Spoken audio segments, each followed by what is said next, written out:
कलयुग एक ऐसा युग जिसकी भविष्यवाणी हजारों साल पहले ही हो चुकी थी।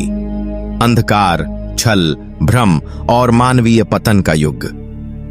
सत्य युग, त्रेता और द्वापर के बाद जब महाभारत का ध्वंस समाप्त हुआ और भगवान श्री कृष्ण ने देह त्याग किया, उसी क्षण से इस युग का आरंभ माना गया। पुराण साफ कहते हैं, इस युग में मनुष्य दिखने में सभ्य होगा, लेकिन भीतर से कठोर, अस्थिर और स्वार्थ से भरा हुआ।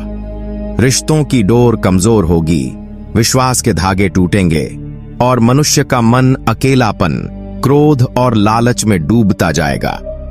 परिवार एक घर में रहते हुए भी दूर हैं। भाई में भाई का वैर, माता पिता के लिए सम्मान कम और हर इंसान अपने ही लाभ की दिशा में दौड़ रहा है। लेकिन असली संकेत थे महान संत वीर ब्रह्मेंद्र स्वामी की रहस्यमयी भविष्यमालिका, एक ऐसा ग्रंथ जिसने सदियों पहले वो बातें लिख दी जब लोहे की चिड़िया आकाश में उड़ेगी और लोहे की गाड़ियां पृथ्वी पर दौड़ेंगी। समझ लेना कि कलयुग अपने वेग पर पहुंच चुका है। उनकी ये बातें उस युग में किसी को समझ नहीं आईं, पर आज आसमान में उड़ते एयरप्लेन, शहरों में भागती रेल और मशीनें देखकर लगता है जैसे भविष्य मालिका आज के समय को आईने की तरह दिखा रही हो। वे आगे लिखते हैं कि जब ऋतुएं अपना संतुलन खो देंगी, जब वर्षा अपने समय पर नहीं होगी, जब गर्मी और सर्दी का फर्क मिट जाएगा, तब प्रकृति मानवता को उसके कर्मों का प्रतिफल दिखाना शुरू कर देगी।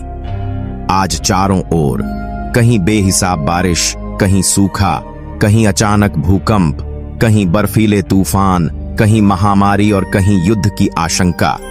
सब क्या सिर्फ संयोग है? भागवत और विष्णु पुराण भी चेताते हैं कि इस युग में मंदिर तो भव्य होंगे, पर उनमें भक्ति दुर्लभ हो जाएगी और मनुष्य धन को ईश्वर से भी ऊंचा मानने लगेगा। यही नहीं, कहा गया है कि परिवार टूटेंगे, मनुष्य अकेला होने लगेगा और सत्य का मूल्य धीरे धीरे मिटता जाएगा।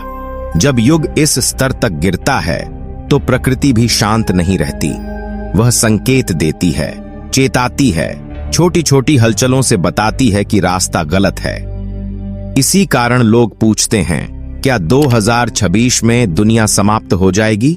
पर शास्त्रों के अनुसार इसका उत्तर स्पष्ट है, नहीं, क्योंकि कलयुग की कुल अवधि लाखों वर्ष है। हम अभी उसकी शुरुआत में ही हैं। हाँ, कई भविष्यवाणियां 2026 को एक खास मोड़, एक चेतावनी, एक बड़ा संकेत और कठिन परीक्षाओं का वर्ष बताती हैं। ऐसा साल